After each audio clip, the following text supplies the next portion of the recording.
아, 가을인가 라는 시와 노래가 기억나는 참으로 맑고 푸르고 싱그러운 아침입니다. 이 좋은 계절, 가을을 맞이한 성도 여러분에게 여호와 하나님의 은총과 평강이 충만하기를 축원합니다. 아멘. 지구촌에는 참으로 많은 종족과 그들이 사용하는 언어가 있습니다. 그중 대표적인 언어가 세계 만국 공통어라고 하는 영어, 원래 영어는 영국 사람들의 언어죠. 잉글리시. 그것이 미국으로 건너가서 이제 아메리칸 잉글리시라고 하는 미국 사람이 쓰는 영어. 우리가 잘 모르지만 사실은 무적 함대를 통해 세계 많은 나라에 그들의 언어를 전한 스페인어, 남미는 브라질 제외한 모든 나라가 대부분 스페인어를 쓴다고 합니다. 하나 소개하면 안녕, 올라 그렇게 말하고요. 아침 인사가 부에노스 디아스 그렇게 부른다지요. 로마 제국의 이태리어, 성악을 공부하면 이태리어는 기본 아니겠습니까? 게르만 민족의 독일어 등이 세계 여러 곳에 사용되고 있는 언어들입니다. 우리 민족과 가까이에 있는 일본어, 중국어도 그 한 몫을 하고 있을 거예요. 왜? 중국은 인구가 14억이니까 대단하잖아요.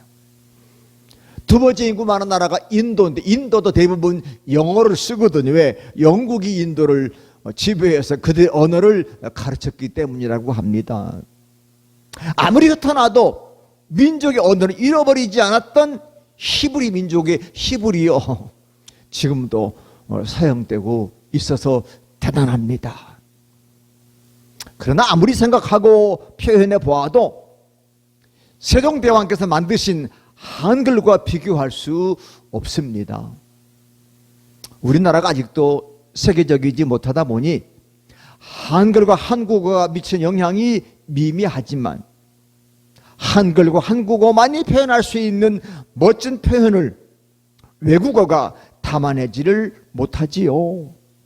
예를 들면 불그스레, 놀이끼리, 푸르스름, 이걸 어떻게 다른 외국어로 번역해낼 수 있습니까? 그래서 아마 노벨 문학상이 우리 차지가 안 되는지도 모릅니다.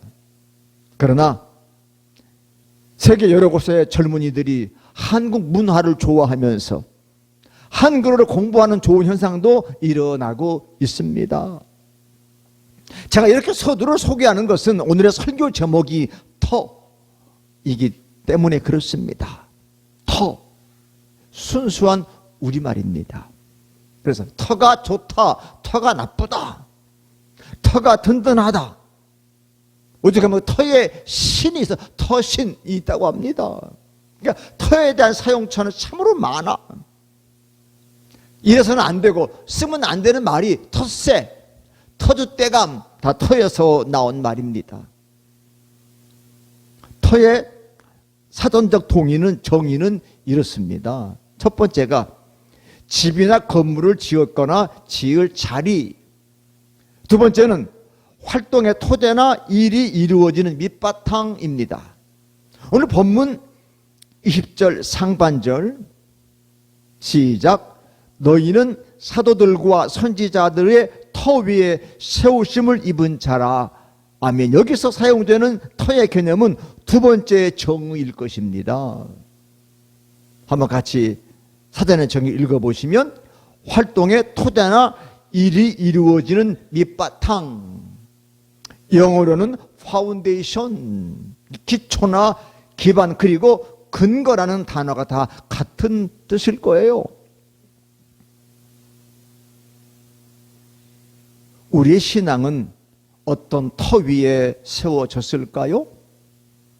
어떤 근거 위에 지어졌을까요? 그리고 우리가 섬기는 은곡교회는 어떤 터 위에 세워졌을까요? 아니요, 어떤 터 위에 세워져야만 할까요? 에베소서의 기자인 사도 바울은 에베소에 있는 교회에 이렇게 편지를 씁니다. 자, 19절 말씀인데 그 편지를 읽어봅니다. 시작. 그러므로 이제부터 너희는 외인도 아니요 나그네도 아니요 오직 성도들과 동일한 시민이요 하나님의 권속이라. 아멘. 여기 외인은 외국인입니다. 권속은 가족, 하우스 홀드다 그러니까 막 넓은 의미의 가족입니다. 왜 이런 내용의 편지가 그들에게 필요했을까요? 네, 할례를 받지 않은 이방인들이 에베소 사람들이기 때문에 그렇습니다. 자, 11절이 잘 증명해 주고 있는데요. 11절 시작. 그러므로 생각하라. 너희는 그때의 육체로는 이방인이요 손으로 육체에 행한 할례를 받는 무리라 칭하는 자들로부터 할례를 받지 않은 무리라 칭함을 받은 자들이라. 할례를 받지 않았다 너희들은. 그렇게 얘기하고 있어요. 12절은 더 깊이 들어가는데 12절 시작. 그때에 너희는 그리스도 밖에 있었고 이스라엘 나라 밖의 사람이라. 약속의 언약들에 대하여는 외인이요 세상에서 소망이 없고 하나님도 없는 자이더니. 그런데 어떻게 됐단 말이에요? 자, 13절 시작. 이제는 전에 멀리 있던 너희가 그리스도 예수 안에서 그리스도의 피로 가까워졌느니라. 아멘 할렐루야. 우리가 어떻게 남남인데 가까워졌습니까? 여러분과 제가 어떻게 남남이잖아요. 가까워졌어. 네, 예수 그리스도의 거룩한 피로 세워진 교회를 통해서 가까워지고 한 공동체가 된 것입니다. 그래서 교회는 믿음의 공동체입니다. 돈이 왔다 갔다 하는 이익단체나 사당단체가 아니에요. 그래서 그 당시는 이방인과 유대인을 하나로 묶는 끈이 교회였습니다. 16절 말씀처럼 십자가로 이 둘을 한 몸으로 하나님과 화목하게 하신 거예요. 그러므로 이제는 외인이 아닙니다. 여러분, 외인 그러니까 기억나는 사자성어 있잖아요. 사자성어 뭐예요? 출가 외인. 옛날 딸 보고, 시집간 딸 보고 출가가 외인 그랬어. 그러니까 시집간 딸은 친정에서는 남이나 마찬가지다 그런 뜻이거든요. 지금 누가 그런 표현 씁니까? 큰일 날 소리입니다. 딸이 얼마나 소중하고 친정에 잘합니까? 예? 요즘 아들 낳으면 자동차 타고 딸 낳으면 비행기 탄다고 하지 않습니까? 근데 무슨 출가 외인이에요. 큰일 난 얘기입니다. 근데 그게 그 당시에는 외인, 외국인이다 너희들. 남이다 남. 사랑하는 성도 여러분, 우리는 예수 그리스도 십자가 피로 구속된 하나님의 가족입니다. 아멘. 이것이 우리의 신분이라면 우리 신앙은 어떤 터 위에 세워져야 할까요? 네, 사도들과 선지자들의 터 위에 세워져야 합니다. 이 선지자는 다른 번역본의 예언자 같은 뜻이에요. 예언자, 하나님 말씀을 전하는 사람들의 터 위에 있다. 그러니까 사도들의 신앙 고백과 예언자들의 하나님의 선포 속에 세워졌다. 우리가 잘 아는 사도신경, 이 고백 위에 교회가 세워진 거예요. 사도들의 고백이거든요. 유대인만이 아닙니다. 이방인도 그렇고 세계 모든 교회가 이 토대 위에 세워진 거예요. 그렇기 때문에 이런 고백을 하는 세계 교회는 이런 의미에서 하나인 거지요. 하나인 겁니다.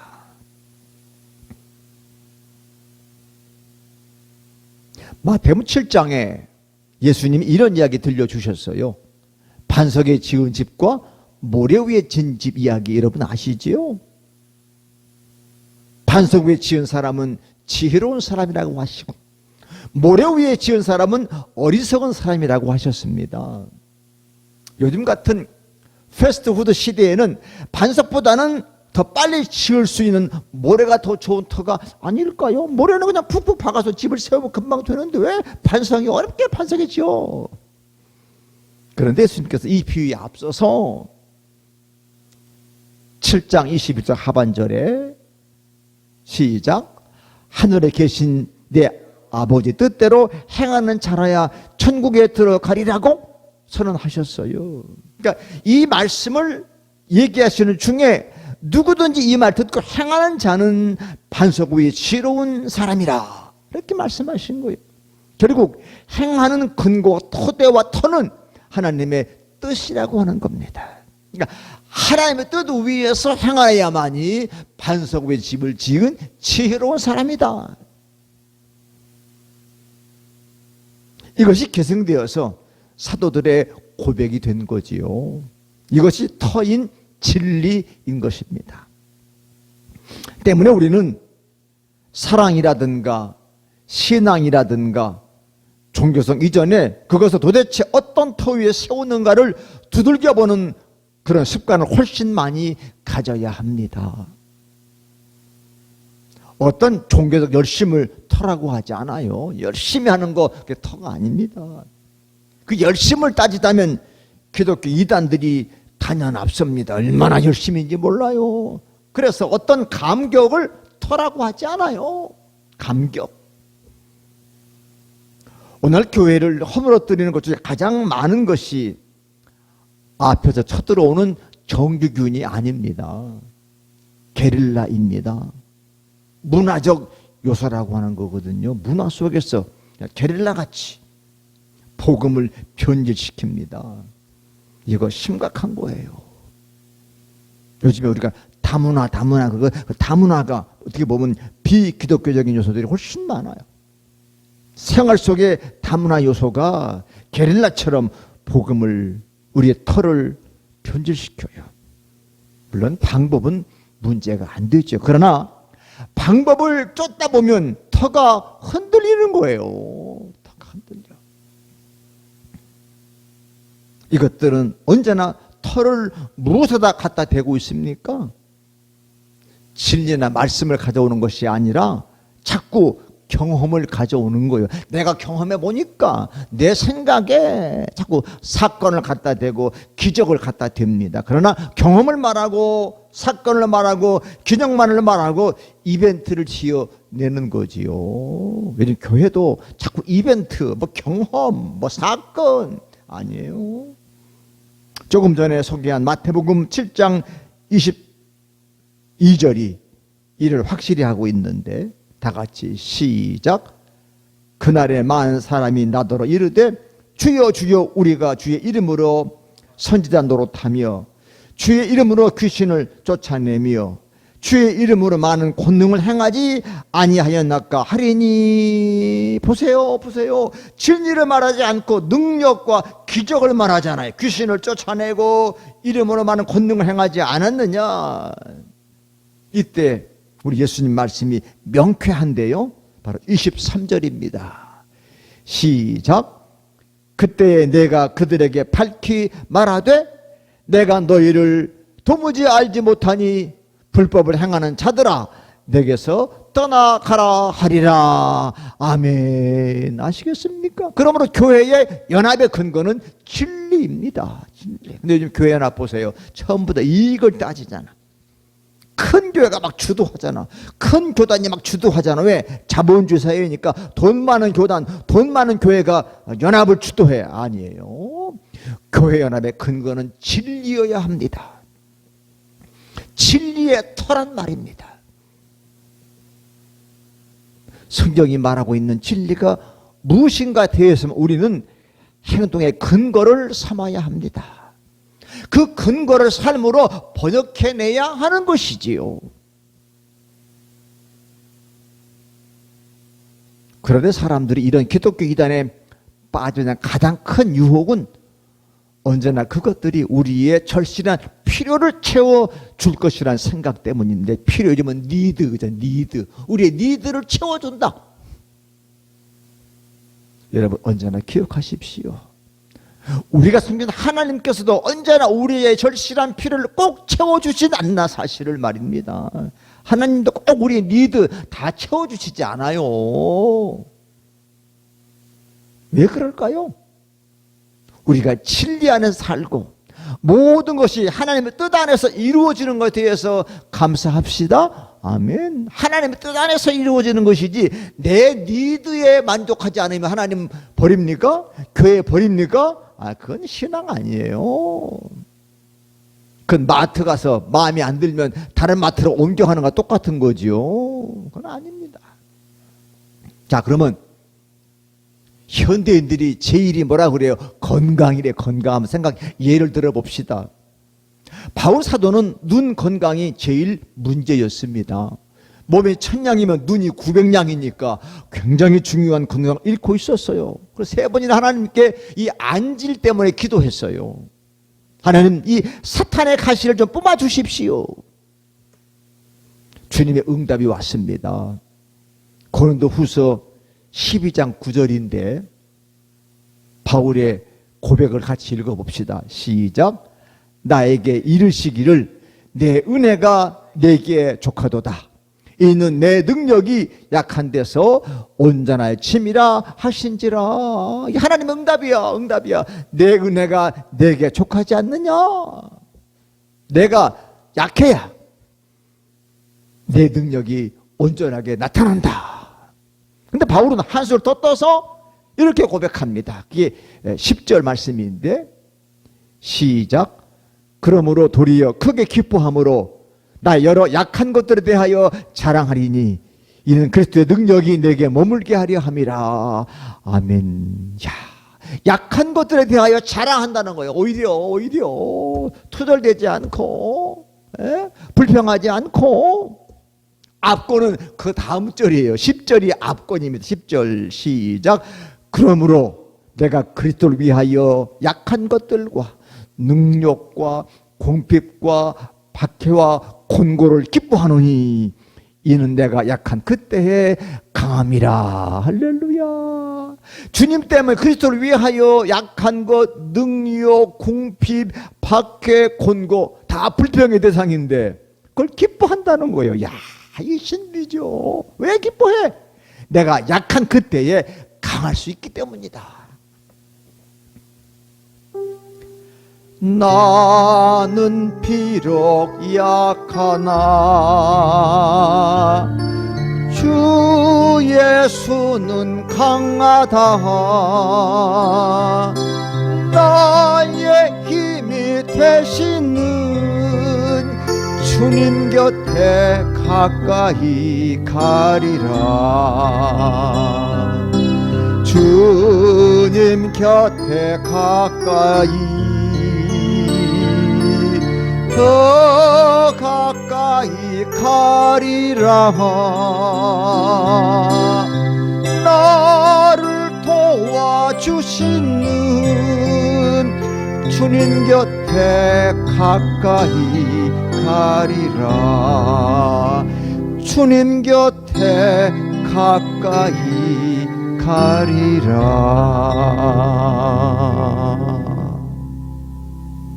왜 자꾸 우리가 주님 곁에 가까이 가야 합니까?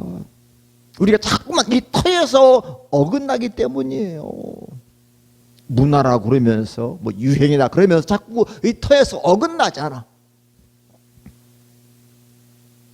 예수님께 서야 할 자리를 내가 자꾸 빼앗기 때문입니다. 예수님을 만나야 하는데 자꾸 사람을 만나는 게 문제인 거예요. 예수님께서는 복음서를 통해서 우리에게 엄청난 터를 주셨어. 오늘 본문의 사도들과 선지자들의 터는 성경 전체를 말하는 것입니다. 성경 전체가 터전, 엄청나게 넓은 터입니다. 목사님들 만나면 우스꽝스러운 대화가 있어요. 야, 니네 교회 대지가 몇 평이야? 그게 왜 중요해? 그 터를 물어봐. 몇 평, 몇만 평. 이 터가 그 터입니까?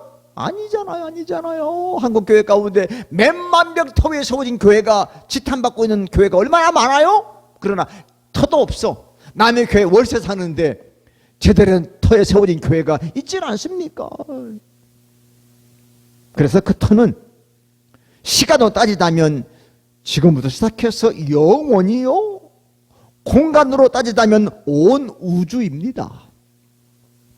그러나 지금 우리는 어떤 때와 어떤 곳에 많이 들어가 있습니까? 하나님께서 계획하시는 시간과 공간을 제쳐놓고 내 시간과 내 공간, 즉 나의 필요에만 존재하는 터를 고집하지 않습니까? 나와 내 집, 사업과 직장 그리고 내 자녀들의 필요에만 존재합니다. 솔직히 그것들 외에는 우리의 터는 없는지도 모릅니다.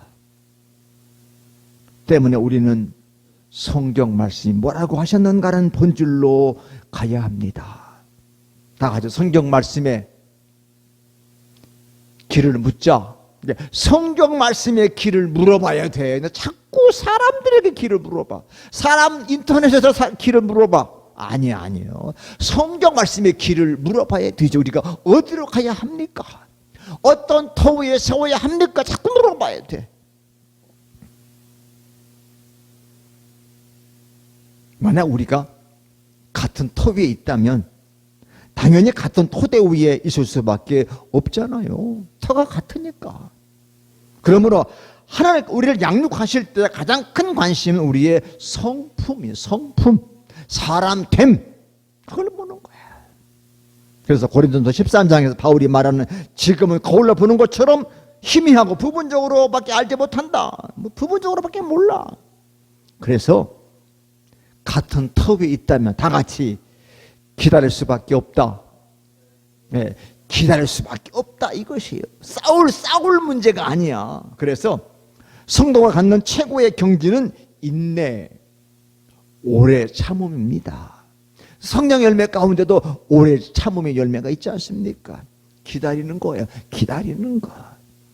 현대인들 못 기다리죠? 못 기다려야 돼요. 요즘 코로나 1년 반, 1년 좀 더 넘었는데 그거 가지고 온몸살을 알아?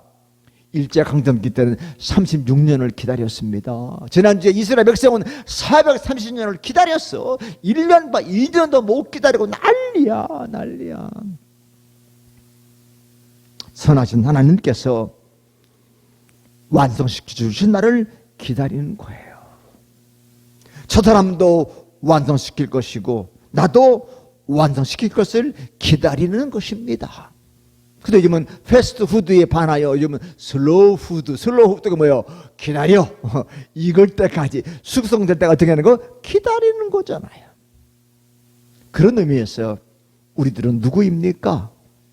연결되어 건물로 지어져 가고 있는 지체들입니다. 그리고 그 건물은 완성될 것입니다. 아무도 그 건물을 짓는 일을 방해하지 못할 것입니다. 왜냐하면 우린 예수 그리스도 안에서 매일매일 나아질 것이기 때문입니다. 나아진다는 말이 뭐예요? 1mm, 1cm라도 나아지는 거예요. 이번 높이뛰기 보시죠. 올림픽 1cm 더 뛰어넘기가 얼마나 힘들어. 나아지는 거예요. 이것이 우리가 믿는 바입니다. 믿음으로 조금씩 나아지는 거지요. 그럼에도 불구하고 우리가 매일 확인해야 할 것은 우리가 아직도 얼마나 많은 부분에서 부족한가 하는 성찰입니다. 저도 설교 동영상 보면서 아직도 내가 많이 부족하구나 성찰하게 돼. 그런데 우리의 매일의 생각은 그래도 이만하면 이것보다는 다 같이 아직도 여기가 썩었구나, 아직도 여기가 썩었구나라는 생각을 일지도 몰라요. 그 생각 가져야 돼. 나 아직도 멀었네. 평생 목회했는데 아직도 멀었구나. 그러나 걱정하지 마십시오. 22절 말씀이 위로가 됩니다. 시작. 너희도 성령 안에서 하나님의 거하실 처소가 되기 위하여 그리스도 예수 안에서 함께 지어져 가느니라. 아멘. 제가 일부러 being built, 현재 진행형이라는 말이에요. 지금도 완성을 향하여 나아가고 있는 중이라는 겁니다. 아멘. 걱정할 게 없어. 나아가고 있는 중이야. 완성이 아직 안 됐어. 이처럼 신앙은 포기하지 않는 것입니다.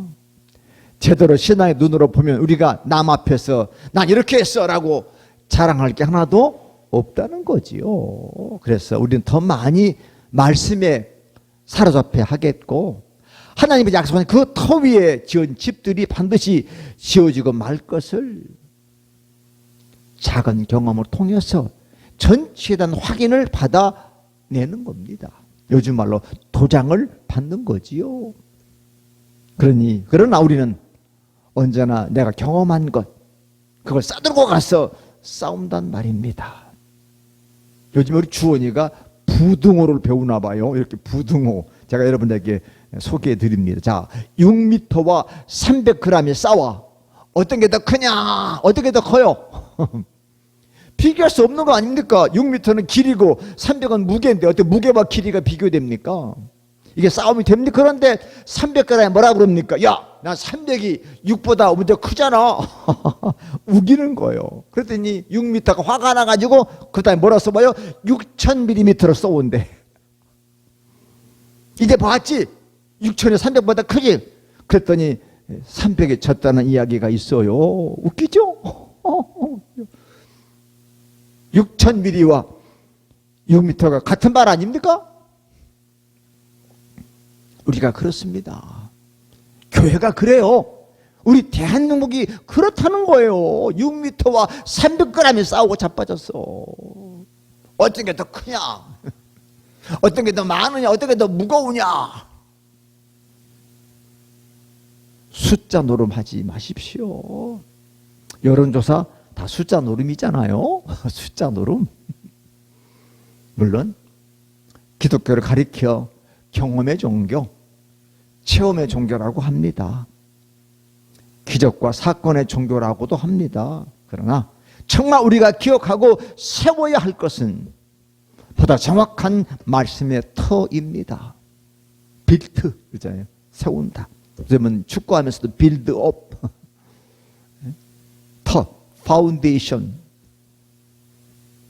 볼링 칠 때 9번째 프레임을 파운데이션 프레임 그래요. 그걸 잘 치면, 그걸 스트라이크 치면 10번째 프레임에서 3번 더 칠 기회가 생겨요. 근데 그걸 놓치면 10프레임에 한 번밖에 못 쳐. 그걸 쳐야 퍼펙트 300점이 나올 수 있는 기반이어서 파운데이션 프레임 그래. 파운데이션 이렇게 중요해. 선조들과 사도들의 터 위에 세워졌다. 여기에 우리의 경험과 지식과 물질을 아름답게 치워가는 겁니다. 보세요. 기초공사. 건물이 높을수록 기초공사 더 깊고 더 넓지요. 그 터가 안 세워지면 절대 건물이 아름답게 지어질 수가 없는 거예요. 다시 한번 우리의 믿음의 집이 어디에 세워져 있는가를 살펴보십시다. 그 집이 나만 기쁘게 하고 있는지 아니면 하나님께서도 함께 기뻐하고 계신지를 생각해 봐야 하는 거죠. 세상 사람 맞아요. 나만 좋으면 되지 뭐. 아니, 그 믿음 아니에요. 나만 좋으면 안 돼. 하나님께서 좋아하셔야지. 하나님께서 기뻐하셔야지. 그렇게 해야 21절에 이룰 수가 있어요. 21절 시작. 그의 안에서 건물마다 서로 연결하여 주 안에서 성전이 되어가고, 아멘. 서로 연결되어야 건물마다. 그래, 주님 안에서 성전이 되어가는 거예요. 연결 안 되고 독불 장구만 있으면 성전은 안 되는 거예요. 안 되는 겁니다. 아무리 좋은 건축 재료들도 연결 안 되면 집이 됩니까? 안 돼. 그건 재료예요, 재료. 자재들이지. 자재가 잘 연결되어 세워져야만이 그걸 이런 집이라, 건축물이라고 말하지 않습니까?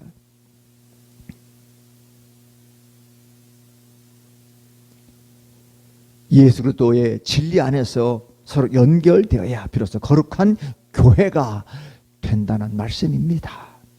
20절 하반절 말씀 한 번 더 읽고 말씀 맺을 텐데 시작. 그리스도 예수께서 친히 모퉁이 돌이 되셨느니라. 모퉁이 돌. 이것도 우리나라 순수한 말이에요. 영어로는 chief cornerstone. 이 코너에다 딱 돌을 놔서 서로 연결할 수 있는 모퉁이 돌. 코너를 서로 연결하잖아요. 아이들 블럭 할 때 코너는 블럭에서 딱 끼워서 딱 맞게 하는 코너. 코너가 있어야 블럭이 완성 집이 되는 거죠. 주님이 친히 코너에 모퉁이에 돌이 되셨다. 언제나 우리가 꼭 기억해야 될 믿음의 터는 하나님 영원하신 말씀의 터임을 다시 기억합시다. 새로운 계절, 가을을 여는 이 아침에 과연 우리의 믿음의 터는 어디에 세워졌을까? 어디에 세우고 출발해야 될까? 확인해 봅시다. 우리나라는 자유주의의 토대 위에 세워진 대한민국인데 일부 일탈에 전체를 규제하는 입법 횡포 언제까지 계속할지 걱정입니다. 사립학교법과 수술실 CCTV 설치 세계 최초래요. 이게 앞으로 보세요. 두고 이 수술실 문제 가지고 의사들이 수술 안 한다 할 수도 있어요. 왜? 저거 찍으면 나 수술 안 한다. 그럼 어떡할 거예요? 또 세계 언론이 자유민주주의 국가에서는 언론중재법이 제한되거나 통과된 적이 한 번도 없대. 이것도 우리나라 최초가 될지 몰라. 과연 그 법이 국민을 위한 법일까요? 참으로 한심하고 어리석은 정치인들입니다. 아까 교회 소식 말씀드린 것처럼 9월은 다시 말씀의 자리로입니다. 저는 월요일 날 본문을 선택하고 기도하고 설교 준비하는데 달력을 9월 1일 날 딱 뜯었더니 다시 말씀의 자리로 깜짝 놀랐어요. 야, 하나님 이렇게 은혜를 주시는구나.